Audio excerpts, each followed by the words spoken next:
live. We should be live, and let me see if I got the link here. Yep. Alright, now let's check. It says started streaming, so I'm going to just double check, make sure it is actually streaming. And yes, it is. Awesome. Hello, everyone. Ace here. Xerius here as well. And today we are going to be actually doing something a little bit different. We're going to be reading a book called Skulduggery Pleasant. This is something that Xerius has been wanting to read for a little while, and well, yeah. So you may also be wondering why I'm not doing the Star Wars High Republic live stream, and Osmagam was busy today, so wasn't able to get him. So yeah. I know Xerius here won't touch Star Wars High Republic with a 10-foot pole, so can't say I entirely blame him. Well, yeah. But here we are. Anyways, so Xerius, would you like going through and telling us what exactly Skulduggery Pleasant is before we jump right into it? Of course. Now, excuse me, I had to get that out. Skulduggery Pleasant. Oh, where to begin? This was definitely one of my favorite novel series growing up. Of course, it was one of two that I actually read. But I remember enjoying this. We also have pretty much every book, so that's handy. Yep. I haven't read all of them. Because I stopped after like book 10 or book 11. Okay. I think it was like the end of what was available, and then we were kind of just waiting for the next release. But in that time, I kind of just fell off it.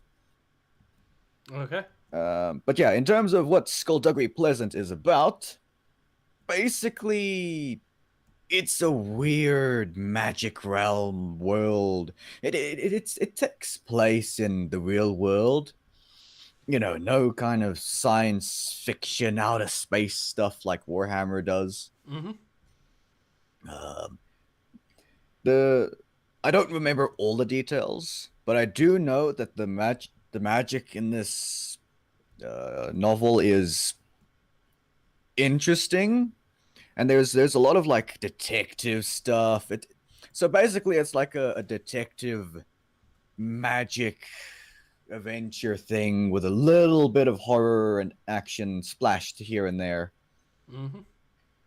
All in all, I would say from what I remember, it's a pretty good read.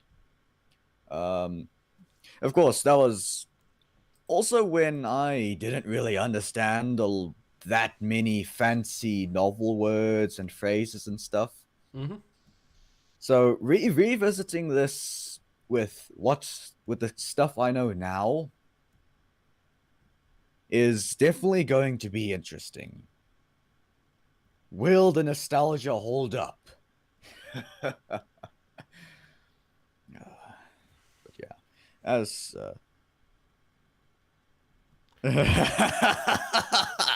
and we have our first meme of the day. Your associate says boner. Detective Boner. Alright. Considering one of our main characters is literally a skeleton, there's gonna be a lot of skeleton puns and jokes in the chat, I reckon. Alright. Sounds like it'll be fun times. Oh boy. So, do you want to get started reading this, or shall I? I suppose I might as well. Okay. After I take a sip of my yummy tea. So apparently it starts on page 11. Yeah, everything else is pretty much just stuff about the writer, kind of, and, you know, Derek saying thank you to his parents, which is pretty sweet. You also get 2 pages of the title, because reasons. And of course, 3 pages worth of critics saying how much they love the book. Mm-hmm. uh, just for a little bit of an ego stroke, why not? Eurosocium says, yeah, my sister bought Ah, every single book. Okay, so we got another fan here. so did we.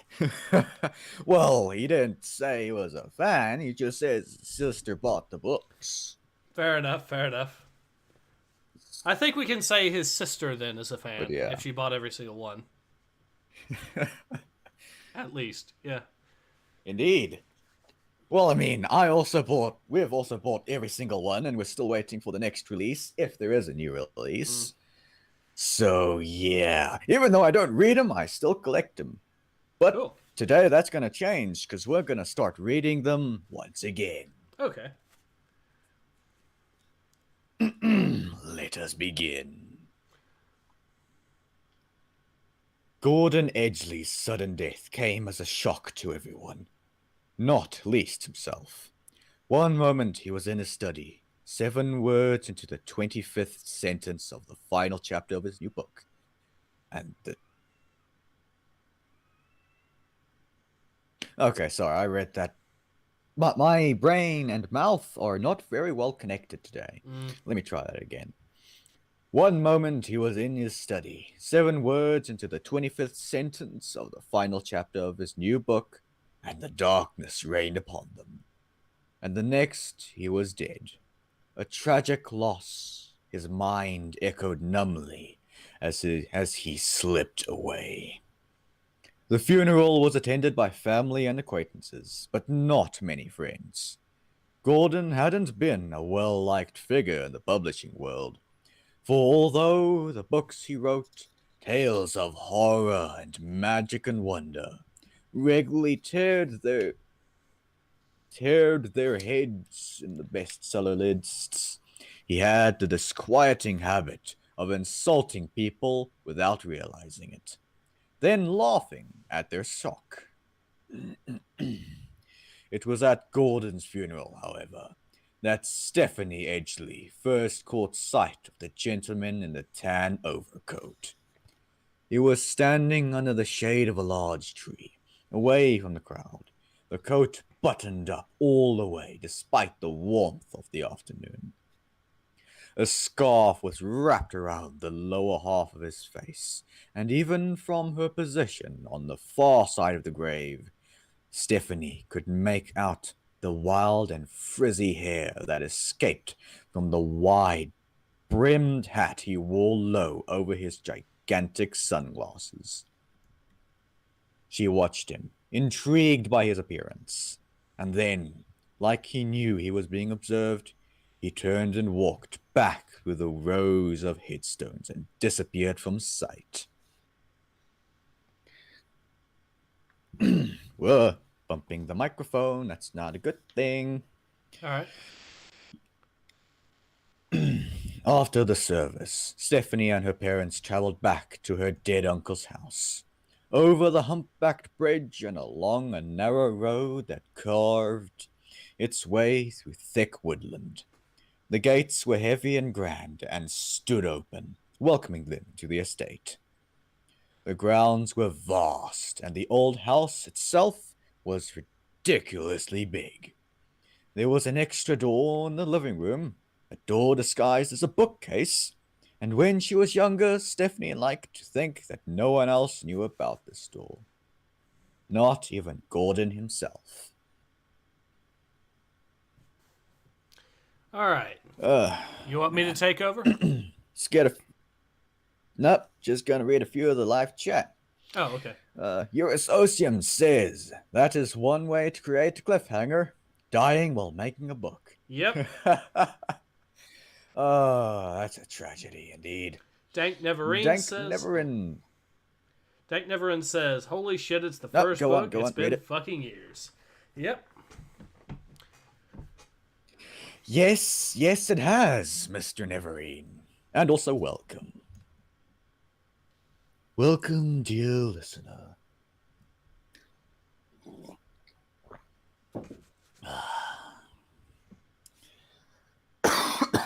I feel like I should be sitting instead of standing for this. Yeah, you should be Yeah, sitting. hang on. I'm gonna rearrange my setup.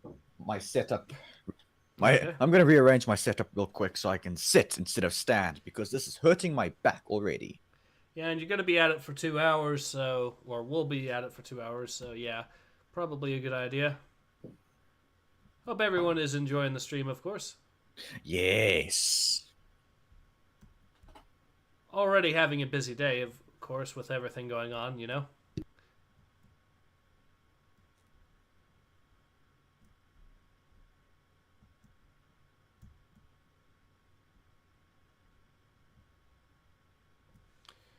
So I do actually have. Let's see.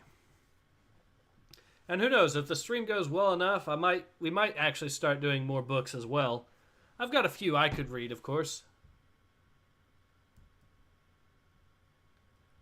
So let's see. Yeah, Right. and I got 4, maybe 5 Warhammer books. So that could be something maybe in the future.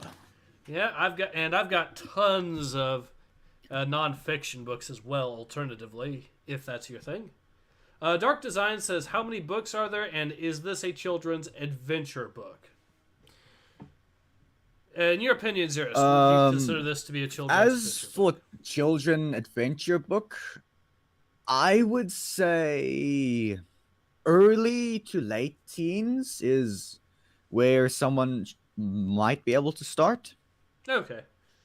Um, there's not like a lot of swearing or anything, but there are quite a few graphic visuals of people getting torn apart and shot, and plenty of screaming and agony.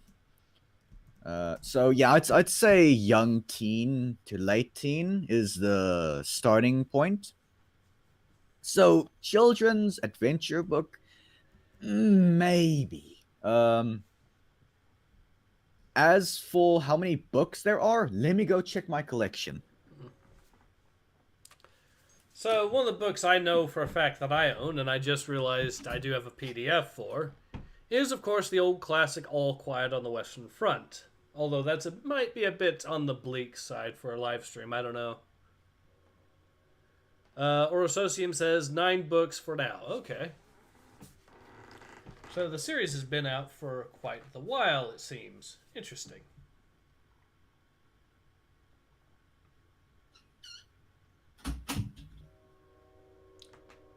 Sorry if you can hear the train in the background. Not a whole lot I can do about that, but I will. Okay, so for what I have in my collection, I have 11 of the books. I'm pretty sure there's a book 12 already, and I think we're waiting on book 13 right now. Wow. Orososium said, yeah. So yes, quite a few books.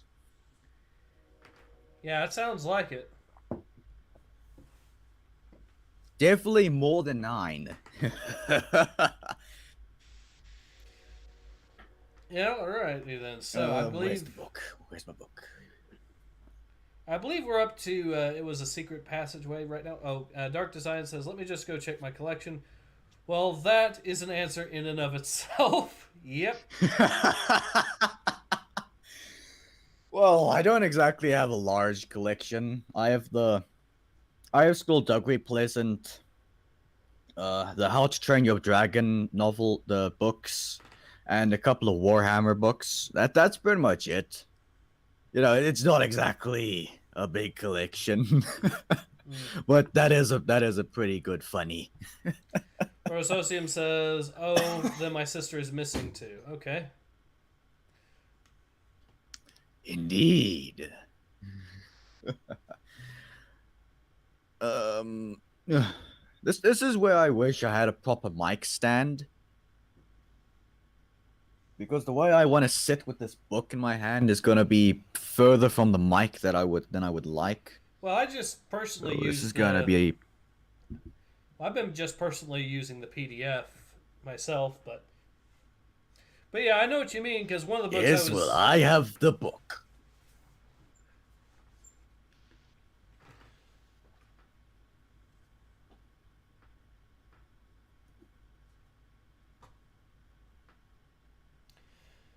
Well, I guess if you want, I could pick up where you left off for the time being. If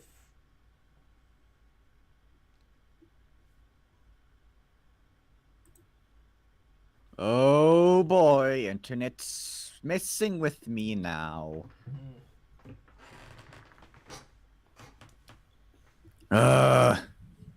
We've been having dodgy internet connection for the past week now, and it's becoming rather annoying. yeah, it sounds like it. But it looks like it's stabilized. Looks like it's stabilized now, so That's let's good. continue. It was a secret passageway, like in the stories she'd read, and she'd make up adventures about haunted houses and smuggled treasure. This secret passageway would always be her escape route, and the imaginary villains in these adventures would be dumbfounded by her sudden and mysterious disappearance. Ugh. Ugh. Ooh, little case of the multi burps. Ooh. Excuse. Maybe move this a bit closer. There we go. Okay. All right. There we go. But now this door, this secret passageway, stood open, and there was a steady stream of people through it. And she was saddened that this little piece of magic had been taken from her. Tea was served and drinks were poured, and little sandwiches were passed around on silver trays. And Stephanie watched the mourners casually appraise their surroundings. The major topic of hushed conversation was the will.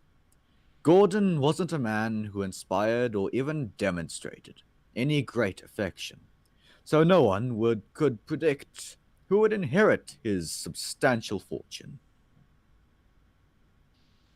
Stephanie could see the greed seep into the watery eyes of her father's other brother, a horrible little man called Fergus, as he nodded sadly and spoke somberly and pocketed the silverware when he thought no one was looking.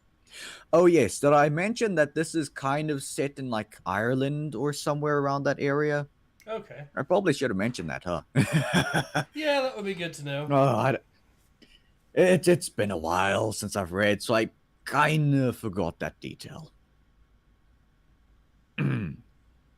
Fergus.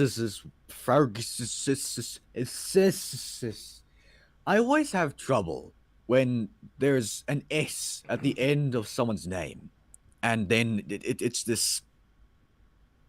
I don't know. I forget what it's called, and the term. But when you say something is someone's or something like that, the S at the end. Yeah. I always have trouble when it's an S and another S. Mm-hmm. It messes with my brain. Also, this is an incorrect usage of putting that and the S at the end of. No, wait, no. When it comes to names, that's all right. Maybe.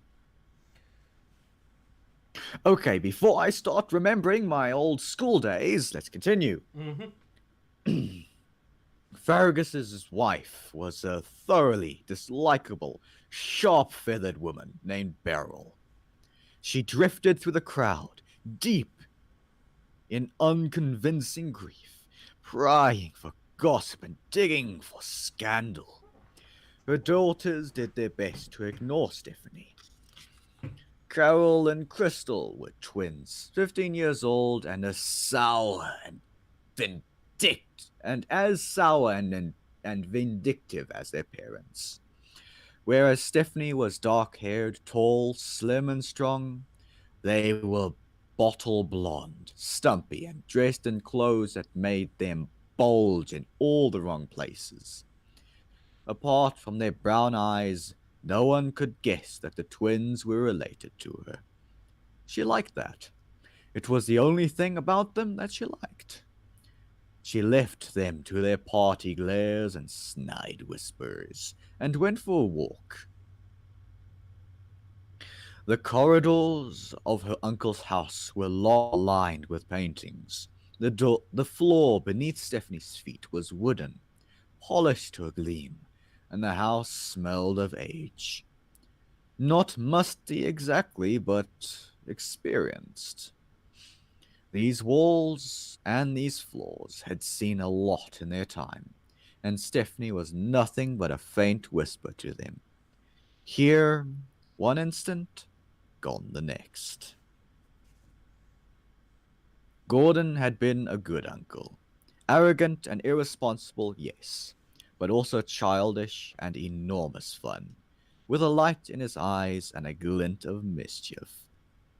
When everyone else was taking him seriously, Stephanie was privy to the winks and the nods and the half smiles that he would shoot her way when they weren't looking.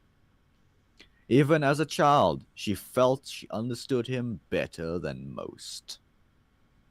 She liked his intelligence and his wit, and the way he didn't care what people thought of him. He'd been a good uncle to have. He taught her a lot.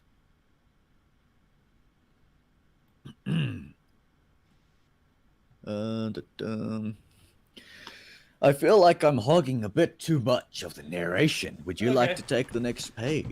Sure, I guess. She knew that her mother and Gordon had briefly dated. Courted, her mother had called it. But when Gordon had introduced her to his younger brother, it was love at first sight. Gordon liked to grumble that he never got more than a peck on the cheek, but he had stepped aside graciously, and had quite happily gone on to have numerous torrid affairs with numerous beautiful women. He used to say that it had almost been a fair trade, but that he suspected he had lost out. Stephanie climbed the staircase, pushed open the door to Gordon's study, and stepped inside. The walls were filled with the frame covers from his bestsellers and shared space with all manner of awards.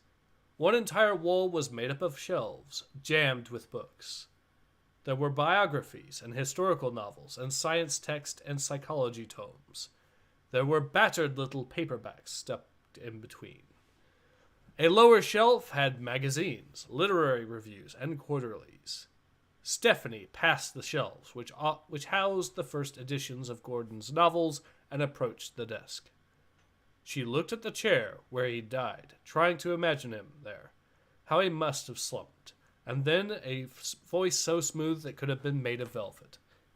At least he died doing what he loved. She turned, surprised to see the man. I wonder who this could be. Let me just, if you don't mind, I would love to voice him. Okay. At least he died doing what he loved. She turned, surprised to see the man from the funeral, in the overcoat and hat standing in the doorway. The scarf was still wrapped, the sunglasses still on, the fuzzy hair still poking out. His hands were gloved. Yes, Stephanie said, because she couldn't think of anything else to say. At least there's that. You're one of his nieces, then? The man asked. The man asked. You're not stealing anything. You're not breaking anything. So I'd guess you're Stephanie. She nodded and took the opportunity to look at him more closely. She couldn't even see the tiniest bit of his face beneath the scarf and sunglasses.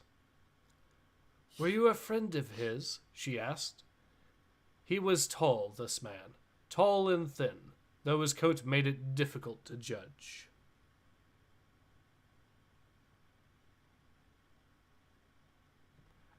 I was, he answered with a move of his head.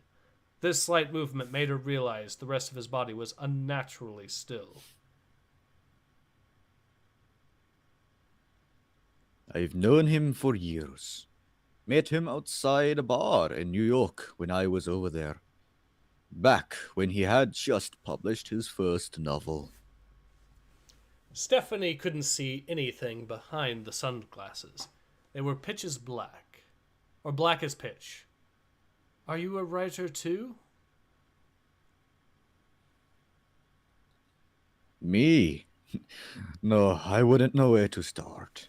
But I got to live out my writer fantasies through Gordon. You had writer fantasies? Doesn't everyone? I don't know. I don't think so.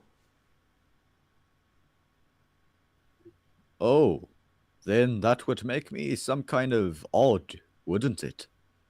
Well, Stephanie answered, it would help.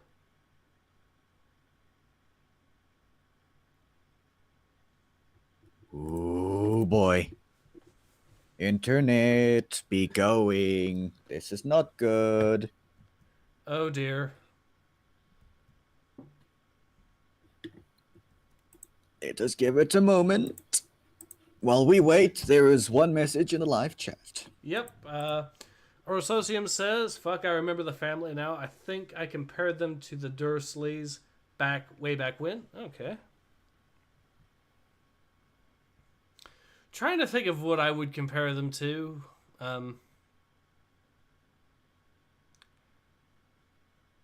So basically it sounds like Stephanie... I don't know how I would compare it. There's a few choices, I suppose, but... What I guess I'm kind of reminded... Aside from the husband... Yeah, the mother and the children kind of remind me of what was it? Was it Cinderella? Yeah, Cinderella. You know, the evil stepmother and the a little bit of that. Twins. Yeah, a little bit of that. Also, almost reminds me of that. But since they're supposed to be her cousins, I'm kind of reminded more of Harry Potter's the family that Harry Potter was with. You know, his uncle, aunt, and cousins. Yes. Yes, actually, that's a lot more accurate. The only difference is that instead of the boy, you have two twin sisters. But yeah. Yep. which could honestly be way worse, because, well, yeah. Yeah. I don't think I even have to say it. So, all right. Well, my internet seems to have stabilized, so I can continue now. All right. Well, we can continue anyway. Yep.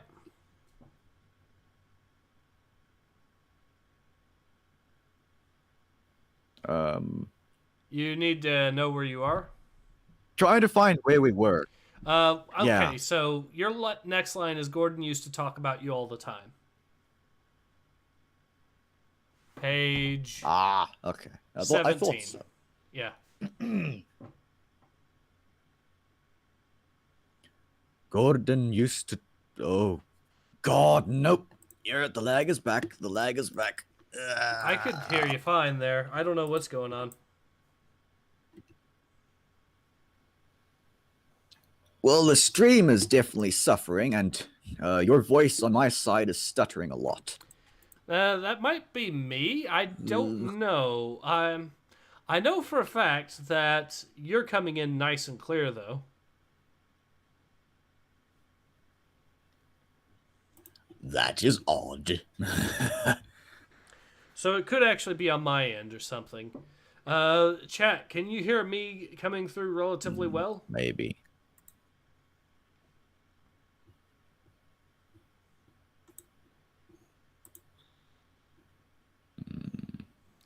But yeah, go ahead and say your line there, I guess.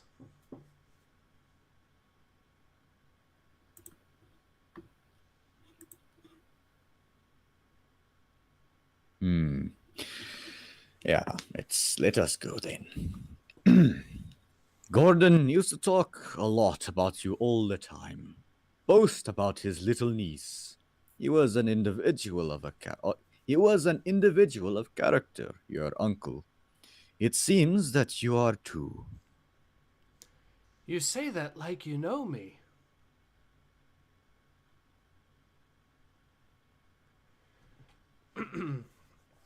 You say that like you know me. Hmm. Dark Design says, yes, both of you are coming through Chat well. says we're coming in. Yeah, we're both sounding loud and clear, which is how I'm hearing it. Huh.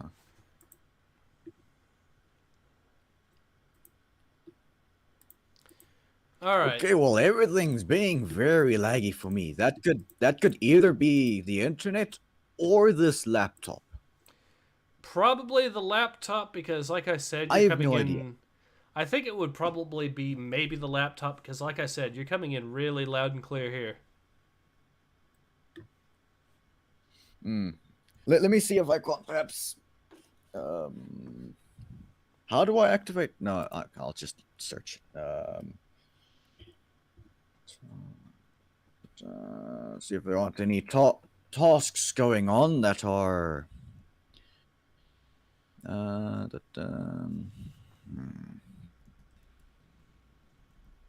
No, doesn't look like it.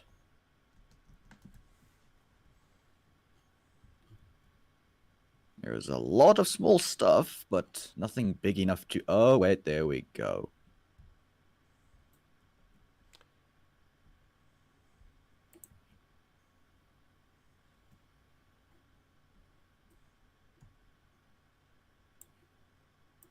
All right, try saying something now. Something. Are you able to hear that? Okay. Okay. I think we got everything smoothed out just a little bit more. Apologies for the technical difficulties, everyone. All right. So it was just the laptop lagging. Looks like it. Well, that's something, I suppose. Right. Well, let us continue then. Yep. Strong-willed, intelligent, sharp-tongued, doesn't suffer fools gladly. Remind you of anyone? Yes, Gordon.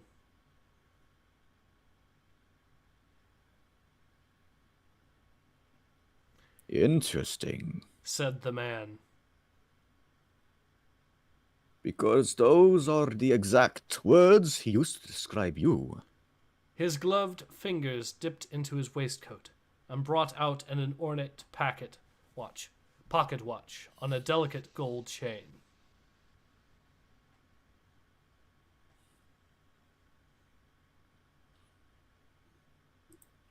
Oh no. Okay, lag is back. Why tonight? Why tonight? It could have been any other night when we were doing comics, but it had to be tonight. Ay, ay, ay. Hiya. You're coming in clear, so I guess don't really worry about it at this time.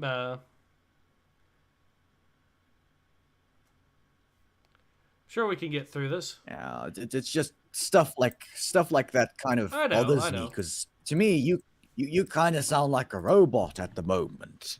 Maybe I'm just having a weird connection with Discord, so I'll just restart it.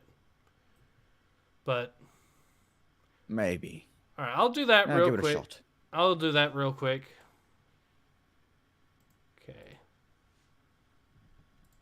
Discord. And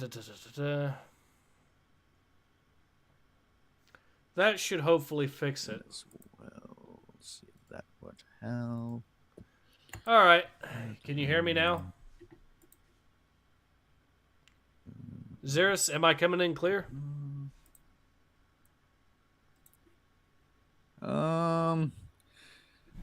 Sounds normal, runabout. Okay, so it's probably just that then. So we can go ahead and continue. Maybe, yeah. Where were we? Your line Okay. is good luck in whatever you do.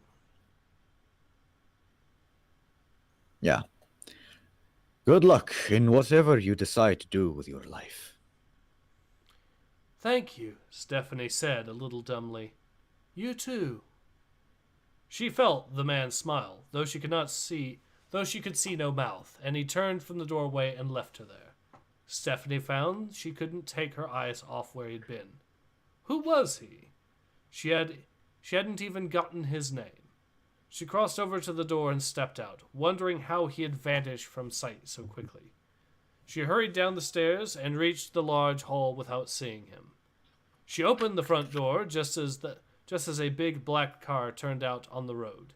She watched him drive away, stayed there for a few moments, then reluctantly rejoined her extended family in the living room. Just in time to see Fergus slip a silver ashtray into his breast pocket. Chapter 2, The Will. Alright, so... End of chapter 1. Yep. Orososium, so let me read the comments here. Orososium... Okay, so I think what the issue...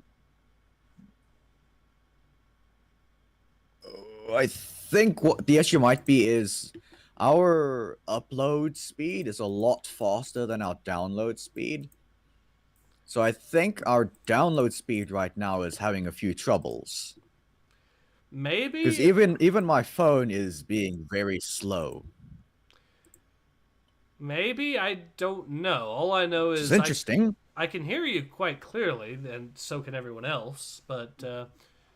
Orososium says, let's read some of the comments. Orososium says, if it had been any other night, it wouldn't have bothered you so much. That is the only reason. Mads Lassen says, good day, Ace. Good day, Mads Lassen. Alright, so do we continue on with chapter 2? It seems like it's going to be a shorter chapter. We could probably call the stream after about an hour, which probably would be at the... just because we're having issues. What do you think?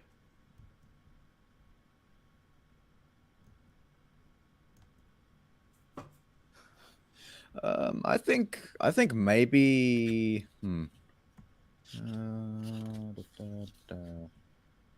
I mean, let's see what happens after chapter 2.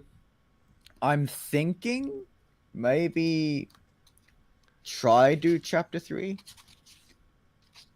because this does seem rather quick. Kind of. I don't know. I suppose it depends on things. I mean, I can sit through the laggy stuff and whatever if I have to. It's not that big of a deal. I can tolerate it. Tolerate it. Words. Well, it's all right. So I guess we can go ahead and continue then. Let's go on to chapter 2. So, do you want to do the narration again, or shall I?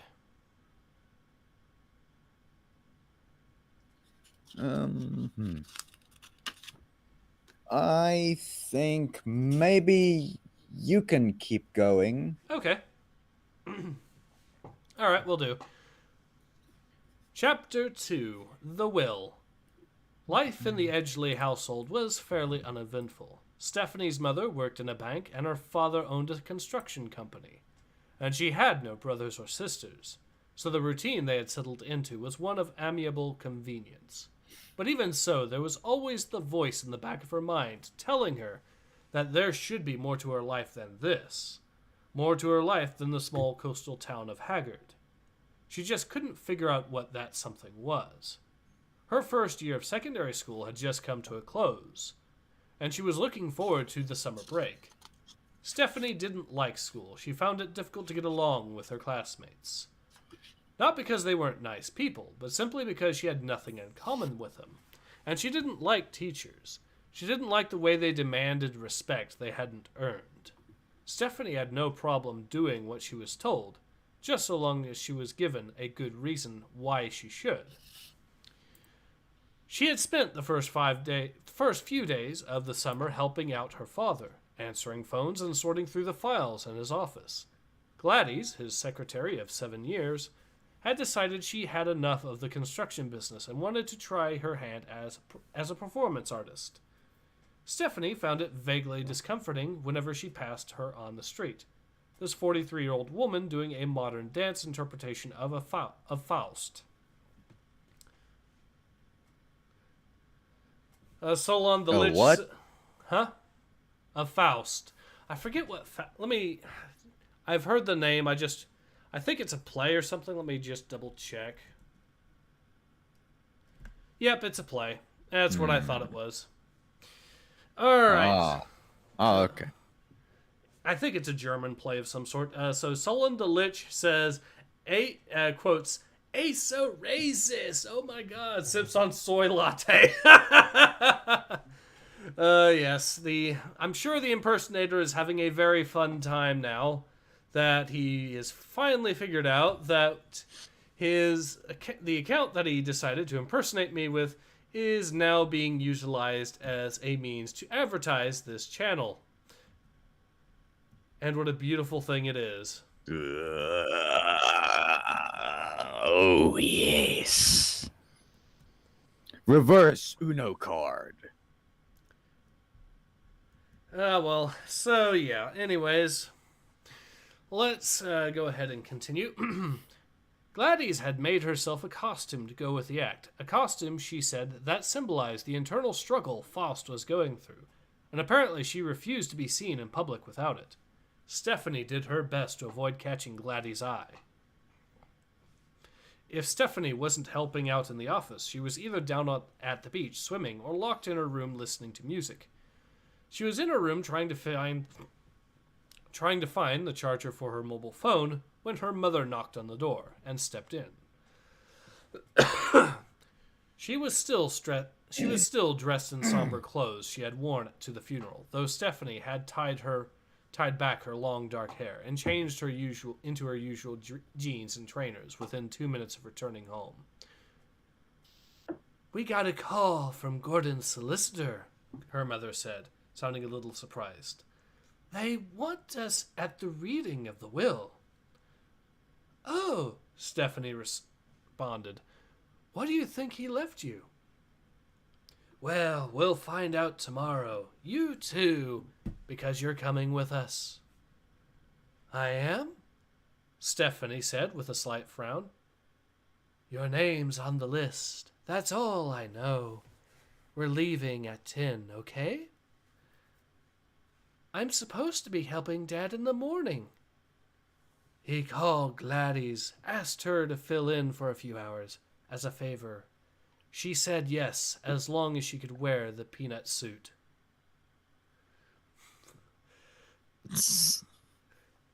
They left for the solicitors at 10:15 the next morning. 15 minutes later than planned, thanks to Stephanie's father's casual regard for punctuality. He ambled through the house, looking like there was something he'd forgotten. He was just waiting for it to occur to him again. He nodded and smiled whenever his wife told him to hurry up. Said, "Yes, absolutely." Just before he was due to join them in the car, he meandered off again, looking around with a dazed expression. "He does this on purpose," Stephanie's mother said, as they sat in the car, seatbelts on and ready to go.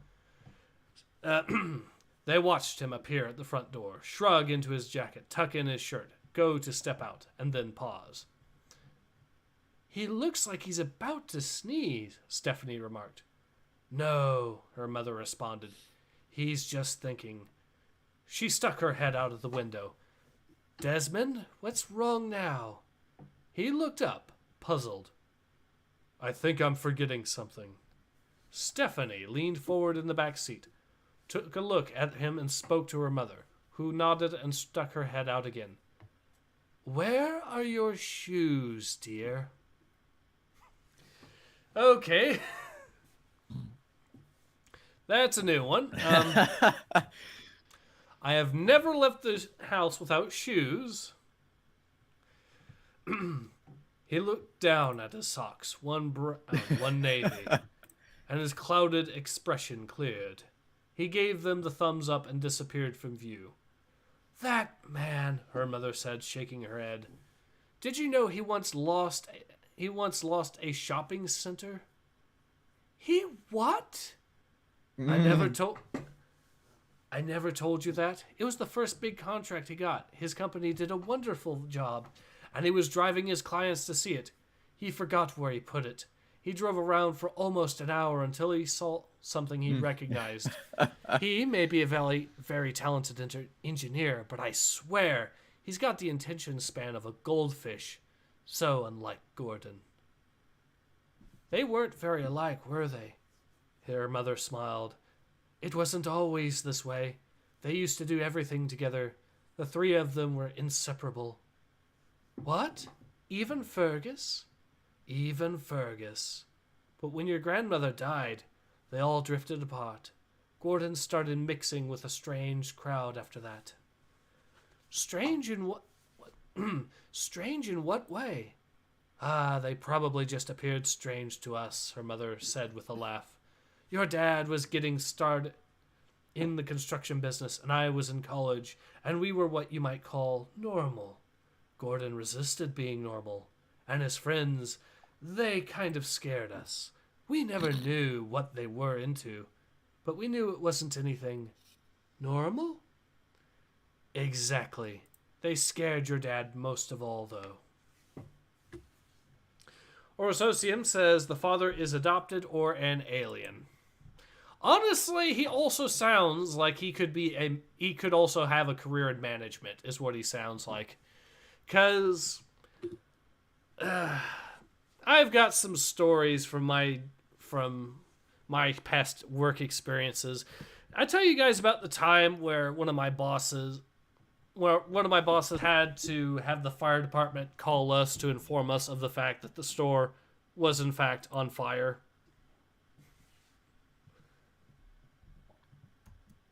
I ever tell you guys about that? Xerius? I don't think I've ever heard about it. Alright. Yeah, apparently fire started in the trash or something because of a burnt cigarette or something like that.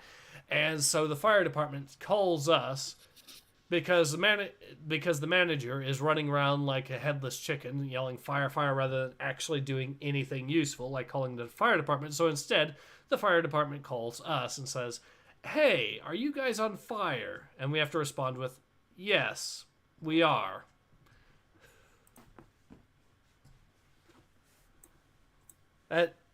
That's what that reminded me of. Ay, ay, ay. Oh, jeez. Anyways. So. Alright, so the next bit here. Why? Stephanie's father walked out of the house, shoes on, and closed the front door after him. I think he was more like Gordon than he liked to let on, her mother said quietly, and then her dad got into the car. Okay, he said proudly. I'm ready. They looked at him as he nodded, chuffed with himself. He strapped on his seatbelt and turned the key. The engine poured to life. Stephanie waved to Jasper, an 8-year-old boy with unfortunate ears. Purred to life. Sorry. The engine purred to life. Stephanie waved to Jasper, an 8-year-old boy with unfortunate ears, as her dad backed out onto the road, put the car in gear, and they were off, narrowly missing their wheelie bin as they went. The drive to the solicitor's office in the city took a little under an hour, and they arrived 20 minutes late. They were led up a flight of creaky stairs to a small office, too warm to be comfortable, with a large window that offered a wonderful view of the brick wall across the street.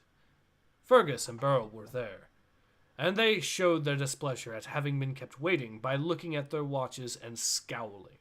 Stephanie's parents took the remaining chairs, and Stephanie stood behind them as the solicitor peered at them through cracked spectacles.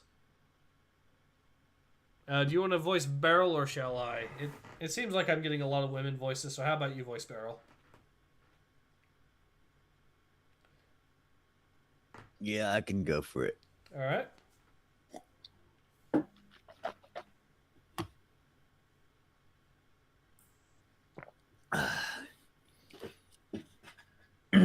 No, can we get started?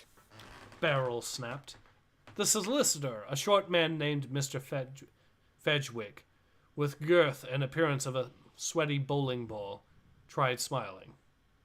We still have one more person to wait on, he said, and Fergus's eyes bulged. You want to voice Ferguson too, or Fergus too, or shall I?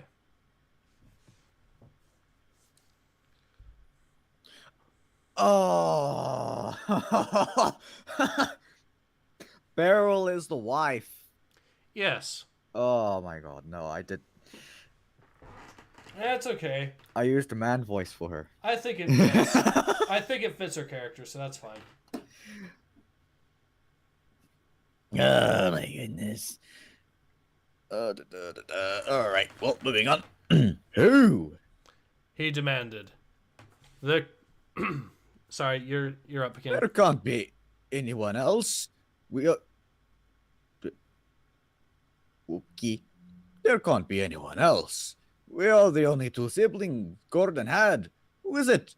It's not some charity, is it? I've never trusted charities. They always want something from you. It's not charity, Mr. Fedgwick said. He did say, however, that he might be a little late. Who said? Stephanie's father asked, and the solicitor looked down at the file before him. A most unusual name, this, he said. It seems we are waiting on one Mr. Skulduggery Pleasant. Well, who on earth is that? Asked Beryl, irritated. He sounds like a... Fergus, what does he sound like? He sounds like a weirdo. Fergus said, glaring at Fedgwick. He's not a weirdo, is he? I really couldn't say, Fedgwick answered, his paltry excuse for a smile failing miserably under the glares he was getting from Fergus and Beryl. But I'm sure he'll be along soon. Fergus frowned, narrowing his beady eyes as much as possible. How are you sure? Fedgwick faltered, unable to offer a reason, and then the door opened and the man in the tan overcoat entered the room. Sorry I'm late, he said, closing the door behind him. It was unavoidable, I'm afraid. Everyone in the room stared at him, stared at the scarf and the gloves and the sunglasses and the wild fuzzy hair.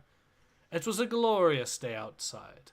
Certainly not the kind of weather to be wrapped up like this. Stephanie looked closer at the hair. From this distance, it didn't even seem real. The solicitor cleared his throat. Indeed. Are you Skulduggery Pleasant? At your service, The man said. Stephanie could listen to that voice all day. Her mother, uncertain as she was, had smiled her greetings, but her father was looking at him with an expression of wariness she had never seen on his face before. After a moment, the expression left him, and he nodded politely and looked back to Mr. Fedgwick. Fergus and Beryl were still staring. do you have something wrong with your face? Beryl asked. Fedgwick cleared his throat again. Okay then, let's get down to business. Now that we're all here, excellent, good. This, of course, being the last will and testament of Gordon Edgley, revised almost 1 year ago. Gordon has been a client of mine for the past 20 years, and in that time, I've got to know him well. So let me pass on to you, his family and friend, my deepest.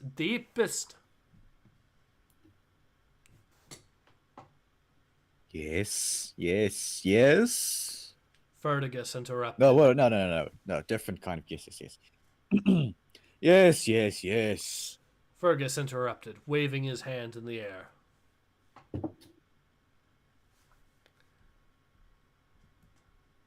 Can we skip this part? We're already running behind schedule. Let's go to the part where we get stuff. Who gets the house? And who gets the villa? Who gets the fortune? Beryl asked, leaning forward in her seat. The royalties, Fergus said. Who gets the royalties from the books? Stephanie glanced at Skulduggery Pleasant from the corner of her eye. He was standing back against the wall, hands in his pockets, looking at the solicitor. Well, he seemed to be looking at the solicitor. With those sunglasses, he could have been looking anywhere. He returned her gaze to Fedgwick as he picked up a page from his desk and read from it. To my brother Fergus and his beautiful wife Beryl, he read, and Stephanie did her best to hide a grin. I leave my car and my boat and a gift. Fergus and Beryl blinked. His car? Fergus said. His boat? Why would he leave me? Why would he leave me with his English? Why would he leave me his boat? You hate the water, Beryl said, anger rising in her voice. You get seasick. I do get seasick. Fergus snapped. And he knew that. And we already have a car, Beryl said. And we already have a car, Fergus repeated. Beryl was sitting. I'm getting a good chuckle out of this. Yeah. Oh, and to answer this question, yes, Skulduggery has something wrong with his face. In that, he has none. I think we well, that's kind of getting into spoiler territory, isn't it? Well, mildly. We got some live chat. Lions Amen. Hello, welcome. All right, let me see. Responding to that. So apparently apparently my chat had some issues, so I've just had to. There we go. Let's get it up again. So Ursocium says, also Yeah, I can. Also a perfect rendition of a boot to the head. Lions Amen says, so what's this stream about? We are reading. Okay. I don't know. Okay, so what? Do you not know? Do you not know what a boot to the head is? Well, a little bit, but I've heard the phrase, and I, of course... Is this phrase now got a new meaning? Have you seen... No, but have you seen the boot to the head comedy sketch? No, I haven't. Well, what's going on here is basically that. Let me see if I can... Let me see if I can get it for you. Okay, Rosocium says Skulduggery book reading. Yep, Lions Amen. Yeah, that's what we're doing. We're actually reading a book called Skulduggery Pleasant. We've made it into the second chapter, so it's not a particularly long first three chapters from what I understand, so that's the good news. And so far it has been interesting too, so...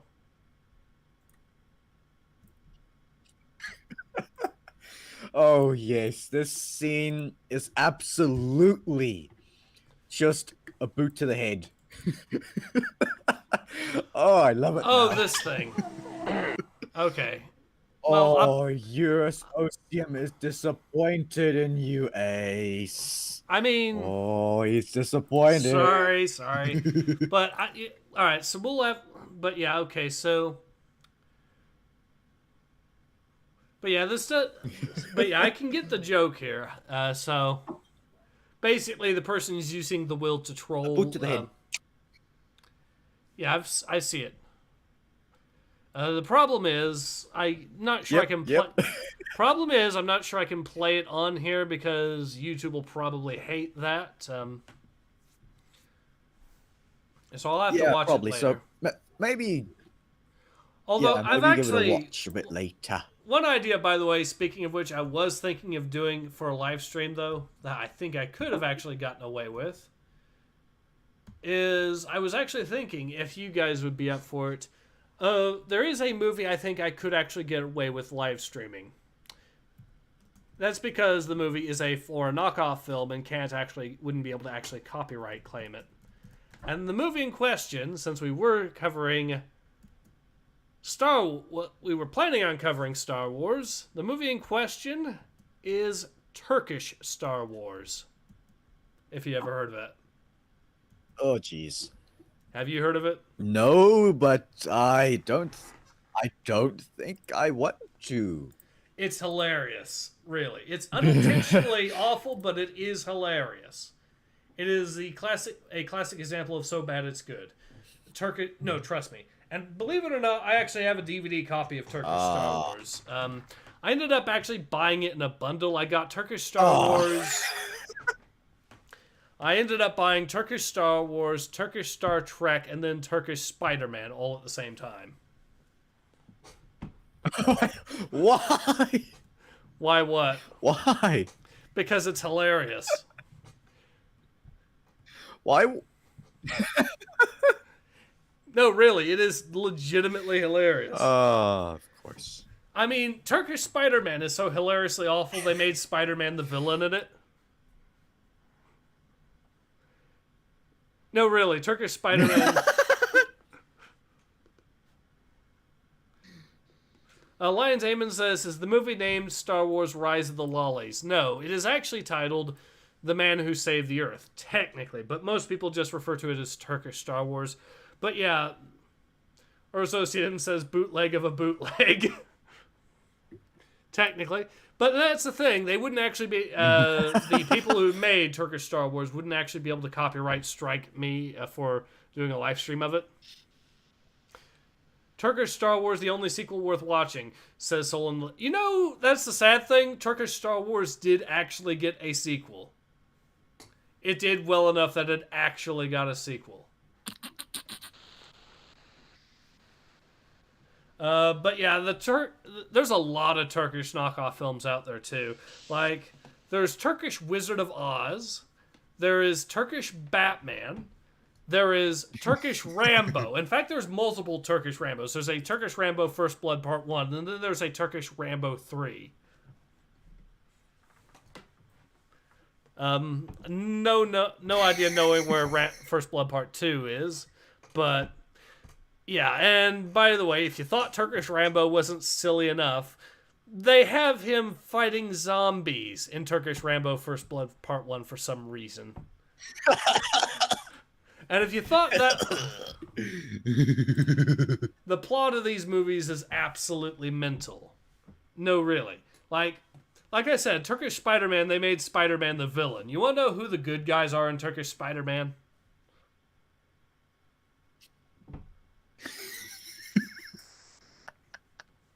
I forgot to mute my mic, didn't I? Sorry if you heard me laughing there. I was That's okay. Watching the sketch again. Oh, I thought you were listening to me talk about Turkish foreign knockoff films. I was half listening to the sketch and half listening to you at the same time, and yeah, these Turkish movies sound fun. Yeah, Solon the Lich says Rampage. Yep, that is the name of Turkish Rambo Part 3. Or Turkish Rambo 3. Yeah, like I said, Turkish Spider-Man, Spider-Man's the villain in that. And the superheroes, the good guys in Turkish Spider-Man are Turkish El Santo and Turkish Captain America. No, really.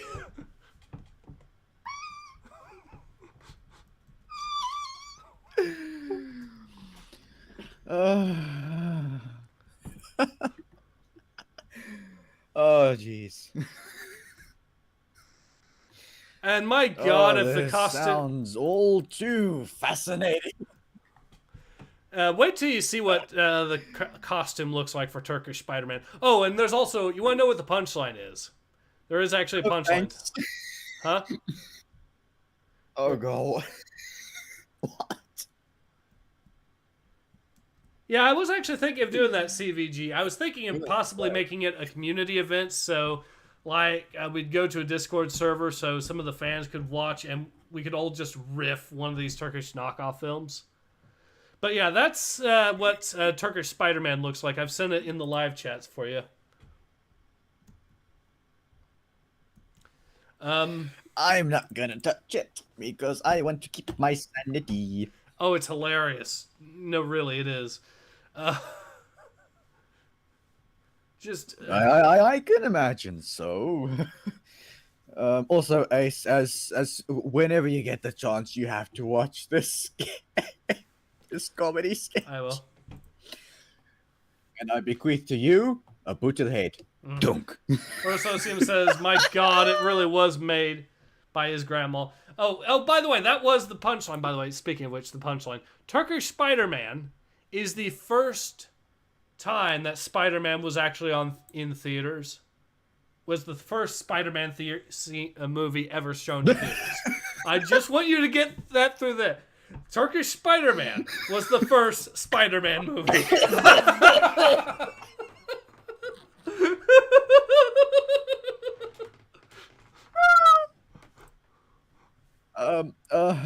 Real quick, can I for everyone's viewing enjoyment, can I just link the can we link blah, blah, blah, words? Can we link the comedy sketch in the live chat as well? Go ahead. Because more people need to watch this. Go ahead. Now you've got me really curious about Turkish films again. I need to see if they're... Hold on, let me check something. Oh, jeez. I need to see if this exists. Please let this exist. I think it exists! Oh no. What exists? What exists? No. Come on, What? please. Oh, I'm not sure. What I'm not exists? sure. But I don't know. So I was wondering if there was a Turkish Godzilla film. Oh, there's an anything Godzilla movie. Yeah, but Turkish Godzilla. So that's no surprise. I mean, there's already the Italian Godzilla that is the weird psychedelic colorized version of the original movie, but Alliance, it's a weird film. Alliance Amon says, "Here's a fun fact: blow dolls are Oh dearie me. Oh dearie me. All right. So CVG says it'll be like Mystery Science. You know what? I just realized. What? We haven't been reading for a couple of minutes. I know. Sorry. This stream has gone on a massive tangent. Yeah, it has. All right, so let's actually get back to the book. We can probably watch one of the Turkish knockoff films maybe next week.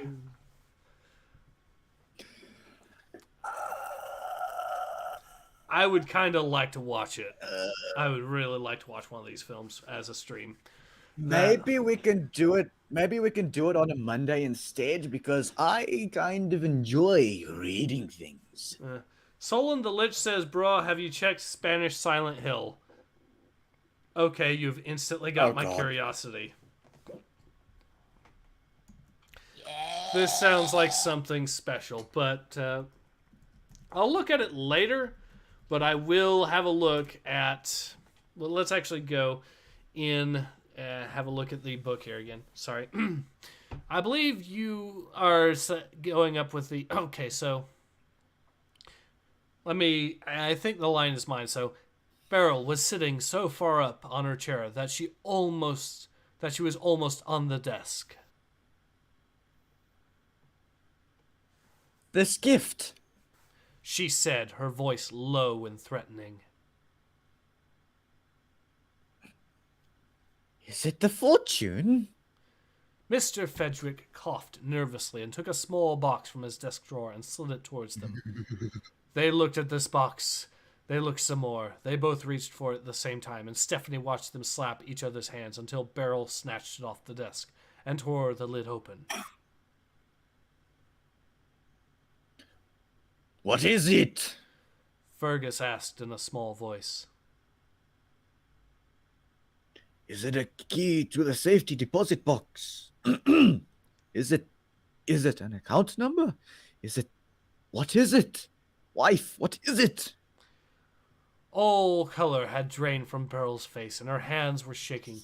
She blinked hard to keep the tears away. Then she turned the box for everyone to see, and everyone saw the brooch, about the size of a drinks caster, nestled in the plush cushion.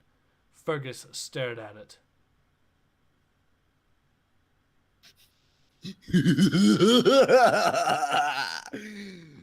Yo, yeet.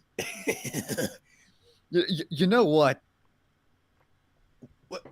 I need to do this with my will if I ever get a family of my own. Oh, I need to do this. Even when I'm in the grave, I still get the last laugh. Agreed. But everyone's gonna get an extra boot to the head.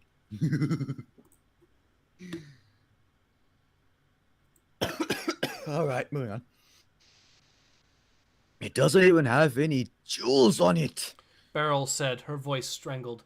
No, that's... it's the wife, not the husband. That's okay, we'll just roll with it.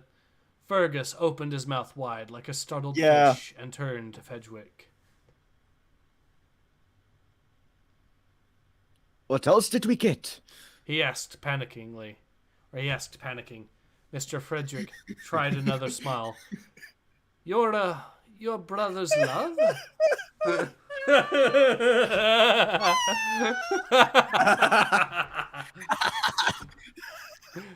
Stephanie heard a high-pitched whine, and it took her a moment to realize it was coming from Beryl.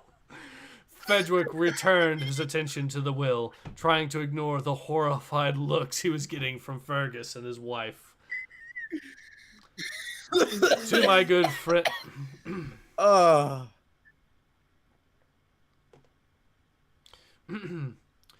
Rososium says, Xerius on his grave. Haha, got you suckers. Man. To my good friend and guide... Alright, so he was getting from Fergus and his wife. To my good friend and guide Skulduggery Pleasant, I leave the following advice. Your path is your own, and I have no wish to sway you. But sometimes the greatest enemy we can face as ourselves, the greatest battle against the darkness within. There is a storm coming, and sometimes the key to safe harbor is in for us. And sometimes it is right before our eyes. Stephanie joined in with everyone else as they stared at Mr. Pleasant. Foreshadowing is so painful. Alright, but don't spoil it. Don't spoil it. I won't. I'm not trying to do it, but that's a lot of foreshadowing. All right. But anyways. Okay. Moving on. Stephanie joined in with everyone else as they stared at Mr. Pleasant. She had known there was something different about him. She had known it was the first moment she saw him. There was something exotic, something mysterious, something dangerous. For his part, his head dipped lower, and that was the only reaction he gave. He offered no explanations as to what Gordon's message had meant. Fergus patted his wife's knee. See, Beryl, a car, a boat, a brush. It's not that bad.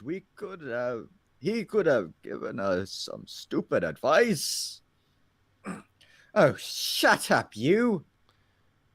Beryl snarled, and Fergus recoiled in his chair. Mr. Fedric read on. To my dear brother Desmond, the lucky one of the family, I leave to you your wife. I think you might like her. Oh, God. Oh. Ooh. Oh, that's so sweet. This dude, in his will, is an absolute Chad. The fact that he's sitting there going, here's your wife, you can have her. Oh. Oof. That is some Destruction 100 there. Stephanie saw her parents right to the groin. Stephanie saw her parents clasp each other's hands and smile sadly. So now that you've successfully stolen my girlfriend, maybe you'd like to take her to my villa in France, which I am leaving to you. Oh! Woo! Get dunked on Beryl and Fergus. Not only that, that is one of the best backhand compliments in a while. You took my girlfriend, so here you can have my villa. Oh, yeah.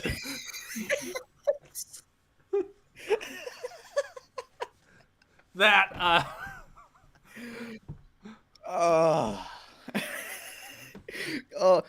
oh man, you know, it is a shame that this guy is dead, because this guy knew exactly what he was doing. This guy knew exactly what he was doing. Oh yes. And what a beautiful thing it is. Oh. Rosocium says... Alright. Lions Amon says, I feel like you're reading a Game of Thrones. Rosocium says, this guy is smoking a joint and wearing sunglasses in his coffin. Oh, you. What this guy has... what this guy has is he's got that Chad face with the shit-eating smile. And just the perfect immaculate jawline as he's sitting there listening to them read this. And it's even better. I believe you've got more lines to read there, Xerius. Oh yeah.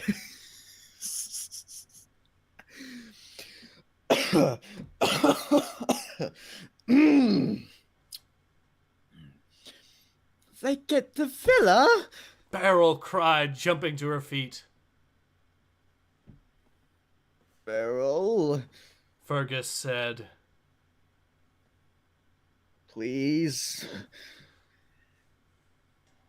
Do you know how much that villa's worth?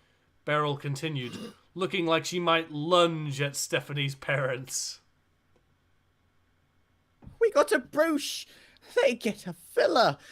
There are only 3 of them. We've got Carol and Crystal. We have more. We could do with the extra space. Why do they deserve the villa? She thrust the box towards them. Swap. Mr. Edgley.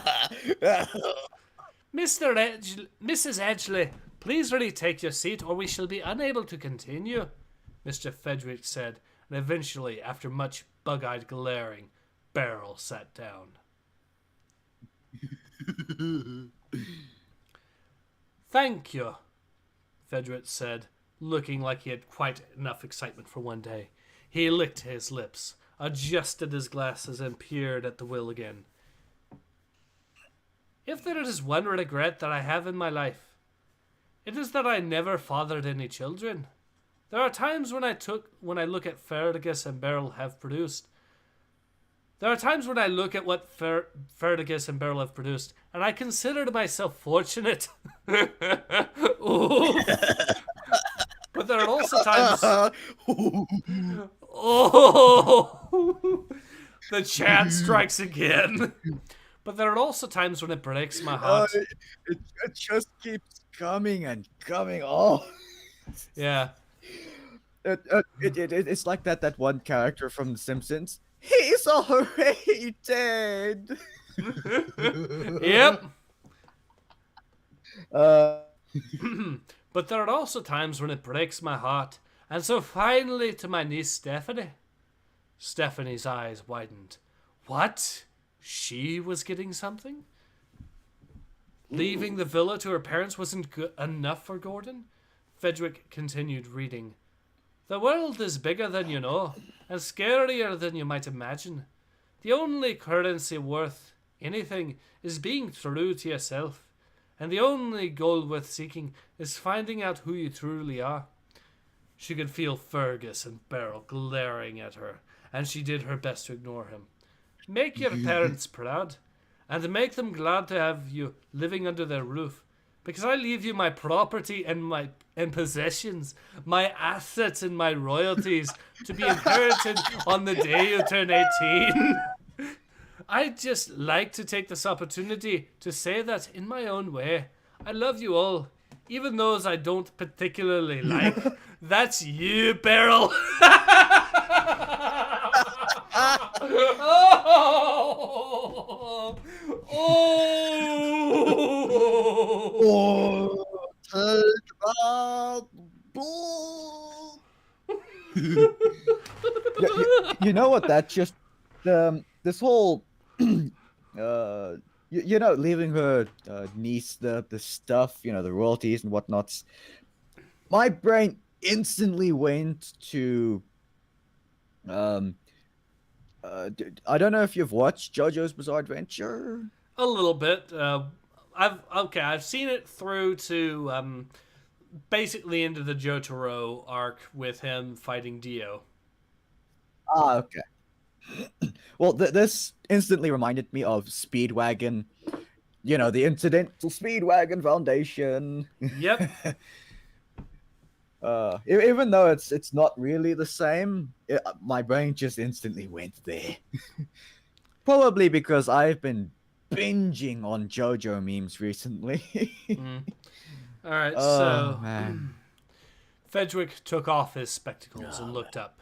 Stephanie became aware that everyone was staring at her, and she hadn't a clue what she was supposed to say. Ferdigus was again doing his startled fish impression, and Beryl was pointing one long, bony finger at her, trying to speak, but failing. Her parents were looking at her in stunned surprise.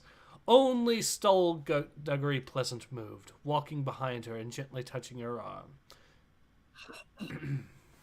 Congratulations, He said, and moved on towards the door.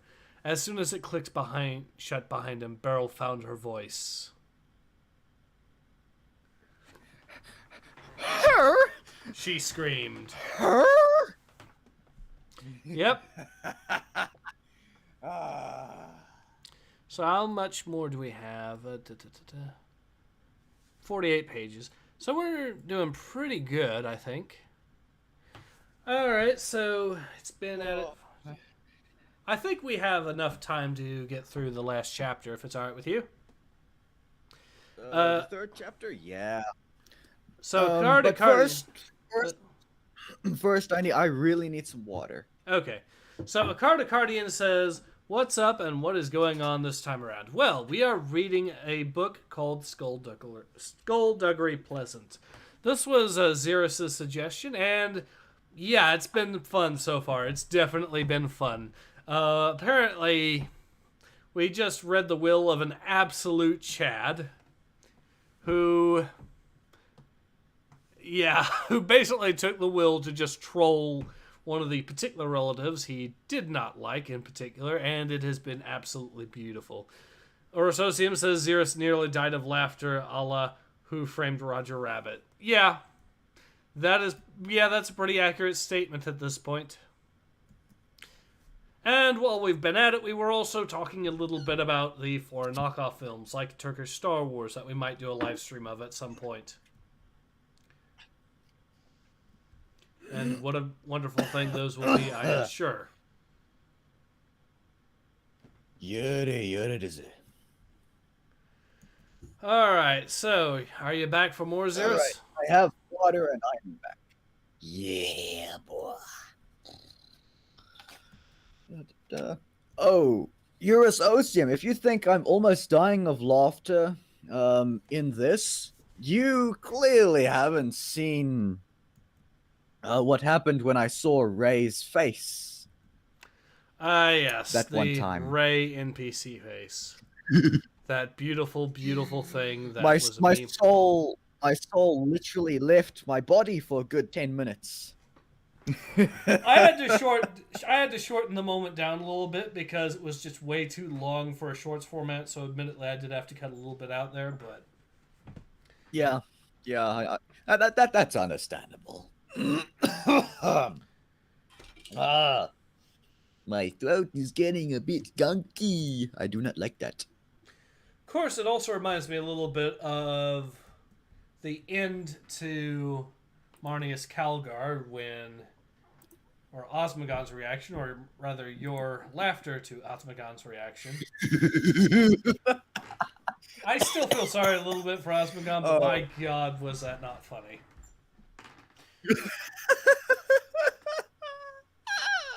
Yeah. And then the moment he actually had to leave the voice chat for a little bit. Started spamming the word the phrase "fuck this comic," and then came on, and almost like a meteor falling from the sky, you could hear him screaming. Yeah, Eurosocium says "holy fuck" and bursts out laughing. Yeah, it was. Yeah, that when he came back on, it nearly burst my eardrums, but it was still funny. All right, so we are now at chapter 3. So chapter 3, Little Girl All Alone. If you don't mind, I would also like to do a bit more narration for a bit. Fair enough. Osmogon says, "Good, continue to feel bad." To me. Hell, speak of the devil and he shall appear. Osmogon says, "The misery will never leave me." To be fair... You know what? You want the one way to quickly summon the oh so rare Asmogon? Mention Marnius Calgar. I mean, to be fair... What's funny is there's still, of course, even the SJWs can't defend it anymore. The Wokehammer community has decided to start distancing themselves from it because of that one scene. That's when you know it's bad. When even Wokehammer and Sigmarxism agree that Arch was right about Marnius Cringegar. The misery will never leave me, says Osmogon. Or Socium says, "Hey, Osmogon," and it will never leave any of us, man. But you were there touching it, so you are worse off. Yeah. And I have technically, Ace was the one literally touching it, seeing as you have a copy of it, right? Yes, I have a copy of the entire series. I wanted to see how bad it was, and yeah. It's not... it's... Alright, but anyway, so chapter 3, Little Girl All Alone, and you are up there, Xerius. Yes. That afternoon, Stephanie and her mother took the 15-minute drive from Haggard to Gordon's estate. Her mum opened the front door and stepped back. "Owner of the house goes first," she said. Sorry.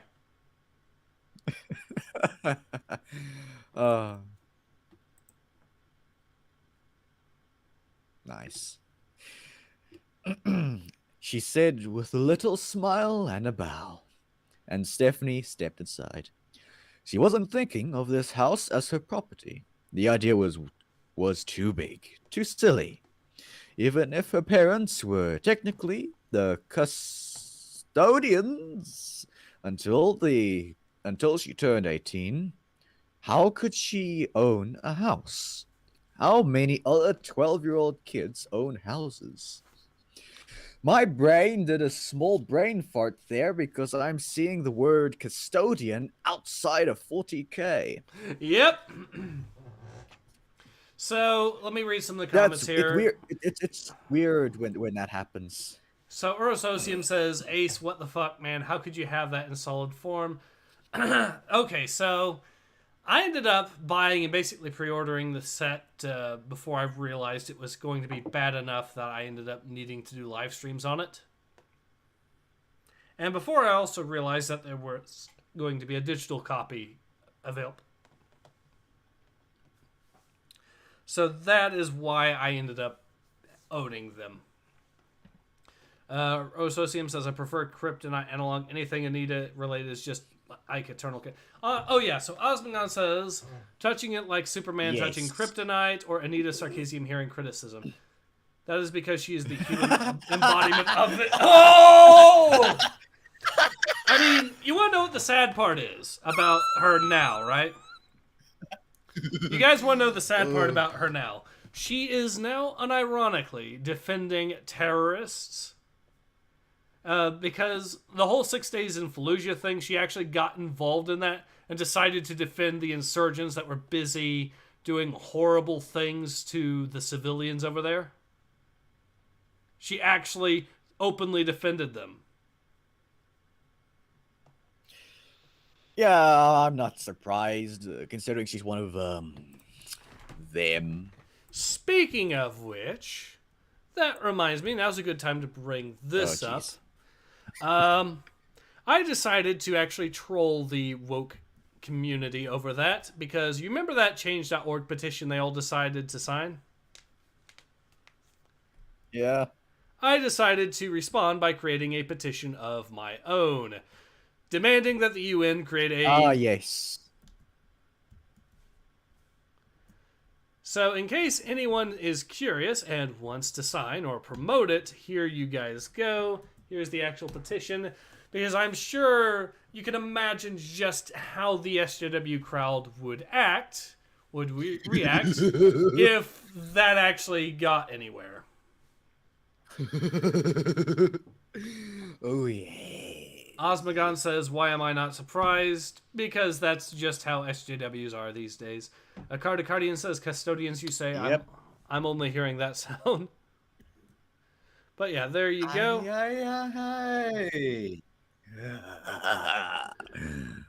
I can't play the actual music because this stream would get yeetus deletus very quickly. Yep. But I know what sound you mean.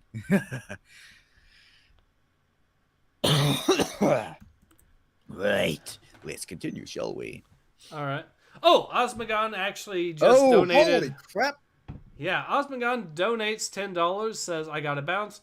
Like I told you via DM, very busy day, sadly, but have fun, guys. Thank you very much, Osmogon, and hope your day goes well.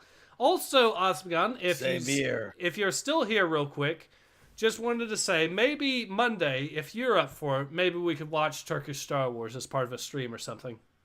It's up to you. Oh, boy. It's up to you on that one. And like I said, I might try to make that a community event if it goes. Anyways, but yeah, have fun, Osmogon, and thank you again. That's gonna be fun. Have fun, and thank you for the super chat. So anyways, I believe you are up for more lines there, Xerius. Yes. No, it was too silly an idea. Too far-fetched. Too crazy. Exactly the kind of thing that Gordon would have thought made perfect sense. The house was big and quiet and empty as I walked through it. Everything seemed new to her now, and Stephanie found herself reacting differently to the furniture and carpets and paintings. All right. Oh, by the way, Did she like? Osmogon. Did Osmogon says I can make time for Monday. Yes, awesome. All right, I'll be looking forward to that. I'll see if I can make time for Monday. I have no idea. I Okay. have no idea what is happening. But yeah, I've got it. I've got, like I said, the DVD version. It is going to be subtitles, but the subtitles are Oh boy. the. Let's just say that the plot of the movie is absolutely insane. It is so insane that you'd expect the History Channel logo at one of the corners there. I'm just going to put it that way. No, really, they claim that the plot of the movie, they claimed that the ancient Egyptians had nuclear weapons and caused World War III. That's one of the plot points of the movie, if I remember correctly. Yes. Nani?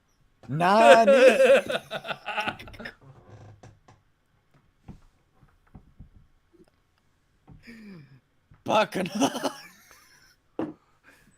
There's other stuff. Okay, right. Anyway, let's continue. Okay. Did she like it? Did she agree with this color or that fabric? One thing that had to be said for Gordon, he had a good eye. Stephanie's mother said there was very little she would change if she had to. Some of the paintings were a little too unnerving for her taste, maybe, but on the whole, the furnishings were elegant and understated, exuding an air of distinction and befitted that befitted a house of this stature. They hadn't decided that they were going to do what they were going to do with the house. Any decision was left up to Stephanie. But her parents still had the villa to consider. Wow, that rhymes, thank you. Owning 3 houses between them seemed a little much. Her father had suggested selling the villa, but her mother stated the thought of letting go of a place so idyllic. But her mother hated the thought of letting go of a place so idyllic. They had also talked about Stephanie's education, and she knew that conversation was far from over. The moment they had left Mr. Fedgewick's office, they warned her not to let all this go to her head.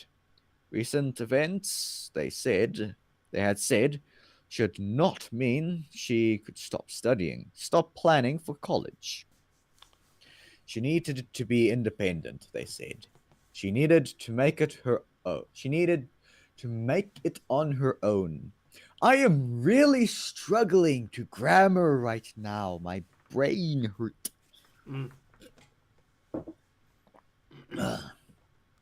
Stephanie had let them talk, and nodded occasionally and muttered an agreement where an agreement was appropriate. She didn't bother to explain that she needed college, she needed to find her own way in the world, because she knew that if she didn't, she'd never escape Haggard. She wasn't about to throw her future away simply because she had come into some money. She and her mother spent so long looking around the ground floor that by the time they got to the bottom of the stairs, it was already 5 o'clock. With their exploring done for the day, they locked up and walked to the car. The first few drops of rain splattered against the windscreen as they got in. Stephanie clicked her belt seat closed, and her mother turned the key to the ignition. The car spluttered a bit, groaned a little, and then shut up altogether. Stephanie's mother looked at her. Uh-oh. They got out and opened the bonnet. Well, Her mother said, looking at the engine. at least it's still there. At least that's still there. Do you know anything about engines? Stephanie asked. That's why I have a husband, so I don't have to. Engines and shelves, that's why man was invented. Mansminster. Based mother. Yeah. Stefan. Yep. Stephanie made a mental note to learn about engines before she turned 18. She wasn't too fussed about the shelves. Her mum dug her mobile phone out of her bag and called Stephanie's dad. But he was busy on site and there was no way he could get to them before nightfall. They went back inside the house and her mother called a mechanic. And they spent 3/4 of an hour waiting for him to arrive. No, Eurus Osium, it is not sexism. Yeah, I mean, he's having a joke there. Don't worry about it. He's having a joke. I mean, even then, I don't really understand the joke. But hey, go off, I suppose. I mean, he's making fun of the whole feminists that would cry sexism at the moment that happens. Because the mother said something based. I mean, did you see the whole Burger King tweet? Okay, yeah. The Burger King tweet, no, but I understand. I understand. Okay, so Burger King got into big trouble by trying to go woke, and then they went a little too woke. Okay, so what they did was on International Women's Day, they decided to celebrate women by complaining about the lack of women in the culinary field. So they were going to increase diversity in there by offering more degrees and whatnot. And in their own words, and I quote Burger King, I want this to be known that I am quoting Burger King, they said, women belong in the kitchen.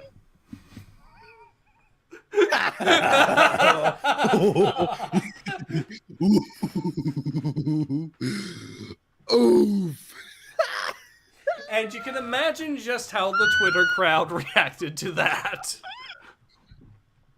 That is progressivism now. Is the Burger King Twitter account still active? They had to delete the tweet and apologize for it, but yes, as last time I checked, it was still active. Then they were getting confused at why people were complaining about that. They were saying, we're doing this for diversity. It's a good thing.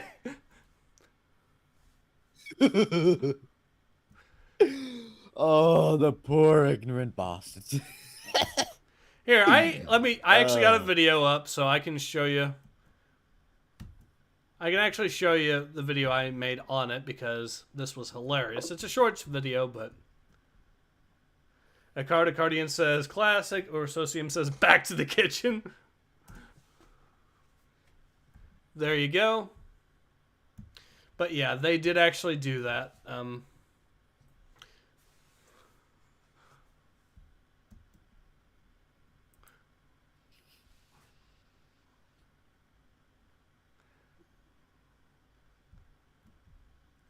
The fact that that's what progressivism leads to is hilarious.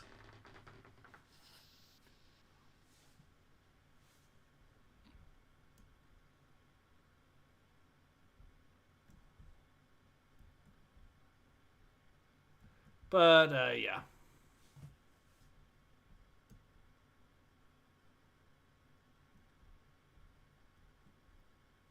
I take it Xerius here is reading it.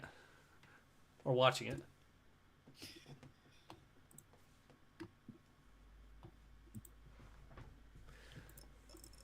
No. Sorry, I got distracted. You're not waiting for me to read, are you? Let's see. Where was it? I think we are, actually. The sky was gray and angry. That's the next line. All right, then. I like this Gordon fellow. uh, Agreed. anyway. The sky was gray and angry, and the rain was falling hard by the time the truck appeared around the corner. It splashed through puddles on its way up the long drive, and Stephanie's mum pulled her jacket over her head and ran out to meet it. Stephanie could see a great big dog in the cab of the truck, looking looking on as the mechanic got out to examine their car. After a few minutes, her mother ran back inside, thoroughly drenched. He can't fix it here. She said, wringing out her jacket on the porch. So he's going to tow it to the garage. It shouldn't take too long to fix. Will there be room for both of us in the truck? You can sit on my knee. You can sit on my knee. Mom! Or I can sit on your knee. Whatever works. Can I stay here? Her mother looked at her. On your own? Please. You said it shouldn't. You said it won't take long, and I'd like to have another look around, just on my own. I don't know, Steph. Please. I've stayed on my own before, and I won't break anything, I swear. Her mother laughed. Okay, fine. I shouldn't be any more than an hour, all right? An hour and a half at the most. Her mother gave her a quick kiss on the cheek. Call me if you need anything. She ran back outside and jumped in the cab next to the dog, who proceeded to slobber all over her face. Stephanie watched their car being towed off into the distance, and then it vanished from sight. She did a little more exploring now that she was on her own. She climbed the stairs and went through to Gordon's study. His publisher, Seamus T. Steep of Arclight Books, had phoned them earlier that day, passing on his condolences and inquiring about the state of Gordon's lost book. Her mother had told him that they'd find out if Gordon had completed it, and if he had, they'd send it on. Mr. Steep was very keen to get the book on the shelves, certain that it would crash on the bestseller list and stay there for a long time. Dead writers. Dead writers sell. Sorry. Dead writers sell, he had said, like he approved of Gordon's clever marketing ploy. I mean, he's not wrong. I mean, the funny thing is, the saying on the front of each book is that of each Skulduggery Pleasant book is the dead famous bestseller. So I mean, you're not wrong. Mm-hmm. Even though I think Derek Landy is still alive. Maybe I don't know. I have not been paying attention. Anyway, Mm-hmm. Stephanie opened the desk drawer and found the manuscript in a neat stack. She pulled it out and carefully laid it on the desktop, careful not to smudge the paper. The first page held the title, nothing more, in bold lettering. And the darkness reigned upon them. The manuscript was thick and heavy, like all of Gordon's books. She's read most of them, and the odd splash of pretension aside, had quite enjoyed his work. His stories tended to be about people who could do astonishing and wonderful things, and the strange and terrible events that invariably led up to their bizarre and horrible deaths. She noticed the way he would set up a strong and noble hero, and over the course of the book, systemically subject this hero to brutal punishment in a bid to strip away all his arrogance and certainty, so that by the end he was humbled and had learned a great lesson. And then Gordon killed him off, usually in the most undignified way possible. Stephanie could almost hear Gordon laughing with mischievous glee as she read. She lifted the title page and carefully laid it face down on the desk beside the manuscript. She started reading. She didn't mean to spend long at it, but soon she was devouring every word, oblivious to the creaking old house and the rain outside. Her mobile phone rang, making her jump. She had been reading for 2 hours. She pressed the answer button and held it to one ear. Hi, hi, sweetie. Came her mother's voice. Everything okay? Yes. Stephanie answered. Just reading. You're not reading one of Gordon's books, are you, Steph?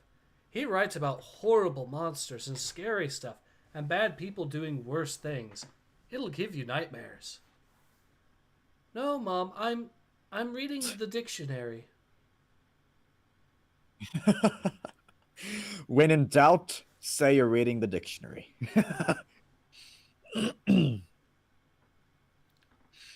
Even the brief silence from the other end of the phone was skeptical. The dictionary? Her mother said. Really? Yeah. Stephanie said. Did you know that popple is a word? You are stranger than your father. You know that? I suspected as much. So is the car fixed yet? No, and that's why I'm calling. They can't get it working, and the road up to you is flooded. I'm going to get a taxi up as far as it'll go, and see if I can find some way around on foot. It's going to be another 2 hours at least. Stephanie sensed an opportunity. Ever since she was a child, she had much preferred her own company to the company of others, and it occurred to her that she had never spent a whole night without her parents nearby. A small taste of freedom, and it almost tingled on her mouth, on her tongue. Mom, it's okay. It's fine. You don't have to. I'm okay here. There's no way I'm leaving you in a strange house by yourself. It's not a strange house. It's Gordon's, and it's fine. There's no point in you trying to get here tonight. It's lashing rain. Sweetie, it won't take me long. It'll take you ages. Where's it flooded? Her mother paused.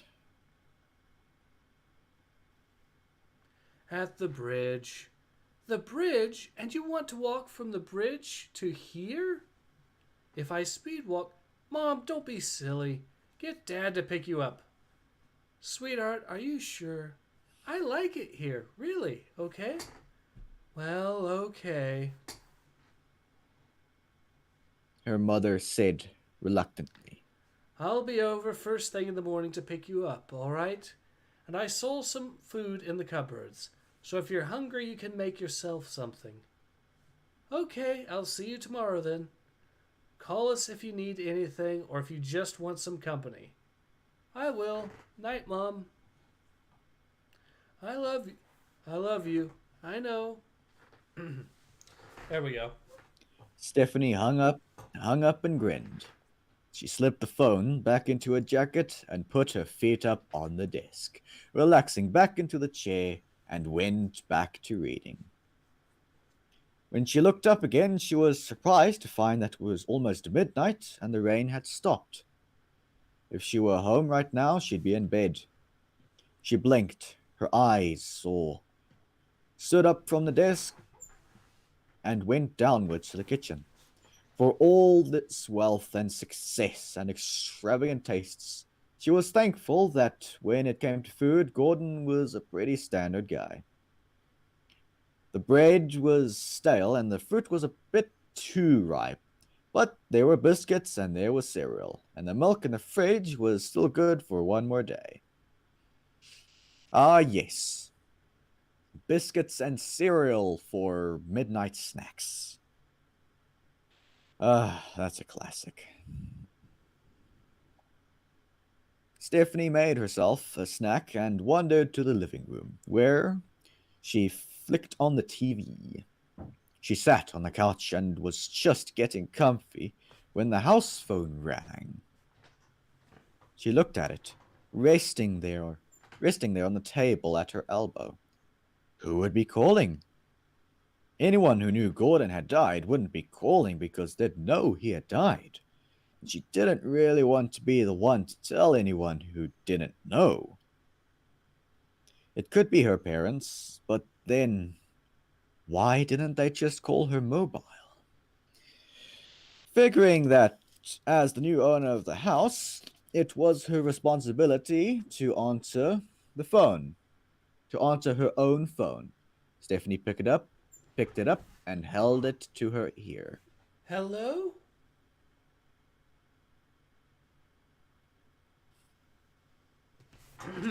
Hello?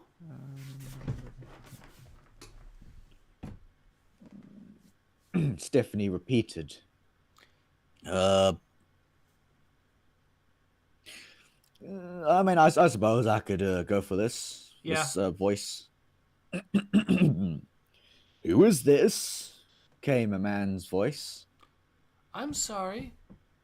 Who do you want to speak to? Stephanie said. Who is this? Responded the voice, more irritably this time. If you're looking for Gordon Edgley, Stephanie said. I'm afraid that he's... I know Edgley's dead, snapped the man. Who are you? Your name. Stephanie hesitated. Why do you want to know? She asked. What are you doing in that house? Why are you in his house? If you want to call back tomorrow... I don't want to, all right? Listen to me, girlie. If you mess up my master's plans, he will be very displeased. And he is not a man you want to displease. You got that? Now, tell me who you are. Stephanie realized her hands were shaking. She forced herself to calm down and quickly found anger replacing her nervousness. My name is none of your business, she said. If you want to talk to someone, call back tomorrow at a reasonable hour. You don't want to talk to me like that, the man hissed. Good night. Stephanie said firmly. You do not talk to me. But Stephanie was already putting the phone down. Suddenly, the idea of spending the whole night here wasn't as appealing as it had first sounded.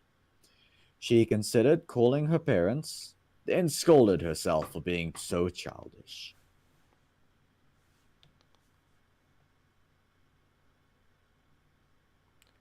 You're still reading.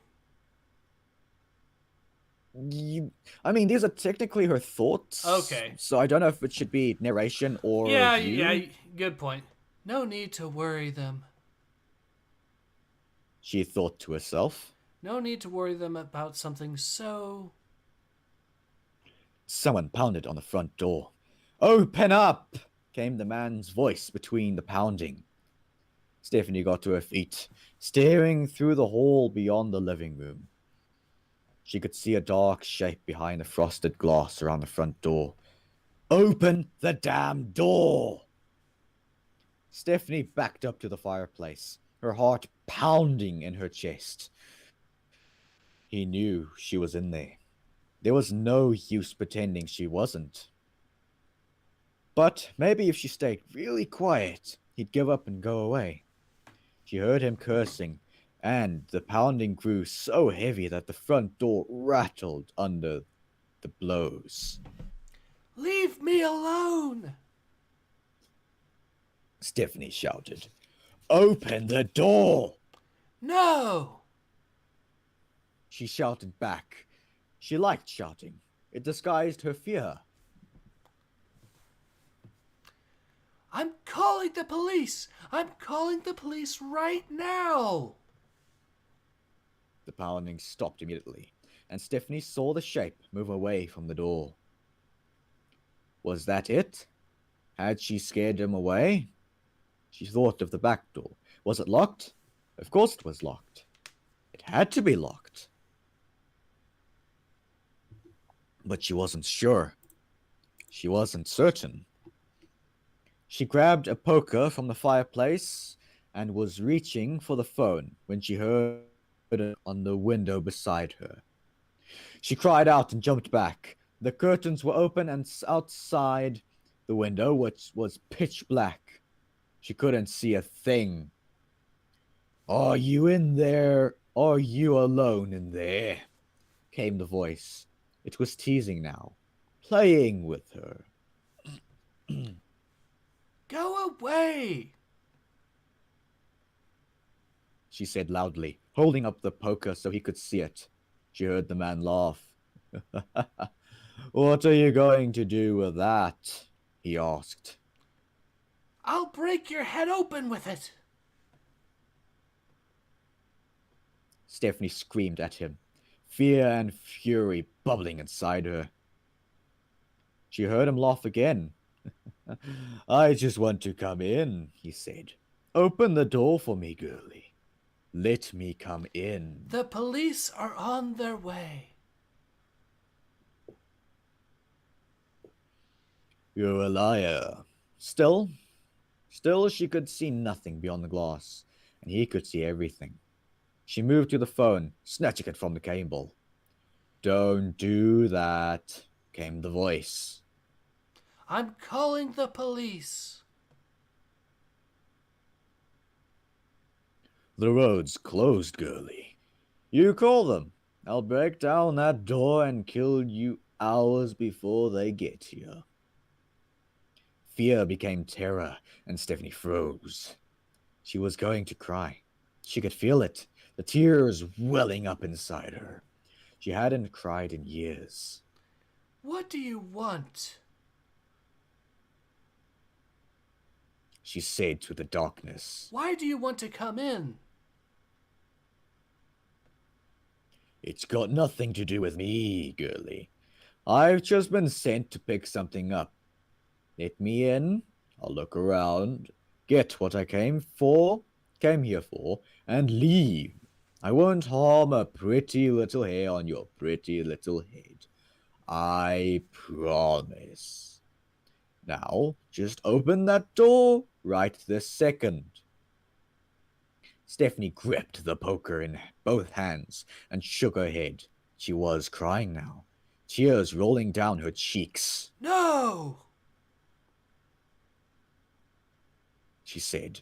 She screamed as a fist smashed through the window, showering the carpet with glass.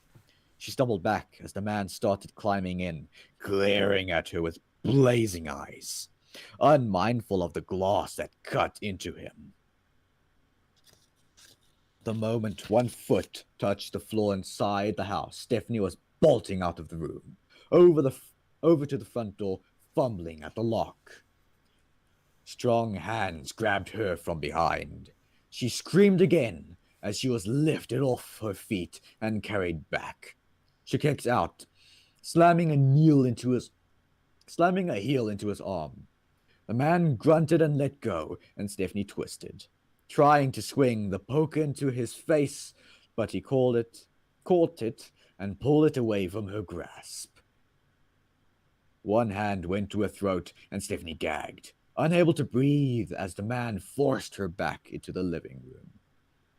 He pushed her into the armchair and leaned over her, and no matter how hard she tried, she could not break his grip. "Now then," the man said, his mouth contorting into a sneer. Why don't you give me the key, little girlie? And that's when the front door flung off its hinges, and Skulduggery Pleasant burst into the house. The man cursed and released Stephanie. He swung the poker, but Skulduggery moved straight at him and hit him hard. And hit him so hard, Stephanie thought the man's head might come off. He hit the ground and tumbled backwards, but rolled to his feet as Skulduggery moved in again. The man launched himself forward. They both collided and went backwards over the couch. And Skulduggery lost his hat. Stephanie saw a flash of white above his scarf. They got to their feet, grappling, and the man swung a punch that knocked Skulduggery's glasses to the other side of the room. Skulduggery responded by moving in low, grabbing the man around the waist, and twisted his hip into him. The man was flipped to the floor, hard. He cursed a little more, then remembered Stephanie and made for her. Stephanie leaped out of the chair, but before he could grab her, Skulduggery was there, kicking the man's legs out from under him. The man hit a small coffee table with his chin and howled in pain. You think you can stop me? He screamed as he tried to stand. His knees seemed shaky. Do you know who I am? Haven't the foggiest, Skulduggery said. The man spat blood and grinned defiantly. Well, I know about you, he said. My master told me about you, detective. And you're going to have to do a lot more than that to stop me. Skulduggery shrugged, and Stephanie watched in amazement as a ball of fire flared up in his hand, and he hurled it, and the man was suddenly covered in flames. But instead of screaming, the man tilted his head back and roared with laughter. The fire... Damn mosquitoes. Gotcha! You bastard. The fire may have engulfed him, but it wasn't burning him. More! He laughed. Give me more! If you insist. And then Skulduggery took out an old-fashioned revolver from his jacket and fired. The gun bucking slightly with the recoil. The bullet hit the man in the shoulder, and he screamed, then cried, and then tried to run and tripped. He scrambled for the doorway, ducking and dodging, lest he get shot again. The flames obstructing his vision, so much that he hit the wall on his way out. And then he was gone. Stephanie stared at the door, trying to make sense of the impossible. Well, Skulduggery said, that's something you don't see every day. She turned. When his hat came off, his hair had come off too. In the confusion, all she had seen was chalk white scalp. So she turned, expecting to see a bald albino maybe. But no. With his sunglasses gone and his scarf hanging down, there was no denying the fact that he had no flesh. He had no skin. He had no eyes. He had no face. All he had was a skull for a head. All right, so first 3 chapters, and that's how they end. Yep. That's a good way Now, that is how you end a chapter. Yep. Agreed. So this, I do think, is actually turning out rather interesting. It'll be interesting to see what this looks like further down the road, too. But, yeah. Yeah, I thoroughly enjoyed reading this. Mm-hmm. And I'm not sure what everyone else thinks. I like it. Please do give your thoughts, people of the internet. Well, I can safely say I like it, and hopefully they do like it too. Um, but yeah, I'll be looking forward to seeing what else is on this. How are you? How are you thinking about it so far? Interesting. We've already got some intrigue going on, and yeah, I'm. I don't know how it'll play out, but I am Is that interested. another? That's another mosquito. Gotcha. Bloody hell! The mosquitoes have been eating me tonight. No, seriously, I've smacked 5 mosquitoes while we were doing this live stream. This is most unusual, as mosquitoes seem to generally leave me alone most of the time. Yeah, but not today, apparently. Well. Anyway, so I do think it's a good time to call it for now. What do you think? Um, maybe. So what do you think we should do next Thursday? Are you and Asmagon going to try and do the Star Wars thing again, We'll if probably you have time, try. or are we going to do something else? We'll probably try see if he does have the time or not. If not, then I guess it'll be another stream. Maybe of this, maybe something else. I'm not sure. Though I still think... Honestly, I would love to do a couple. I would love to do a couple of streams, on this, because I'm loving it so far. Mm. I think it was a good idea to bring this up. Yeah. Well, yeah, I think we could do that alternatively as well. Agreed. Either or. I guess we'll have to wait and see on this one. But I do like it. I will say I do like it. But yeah, since this is the first 3 chapters, though, like I said, I think this is a good time to call it. So yeah, this has been Ace. This has been Xerius. And we hope to see you all again next time. Until then, take care. Ace out.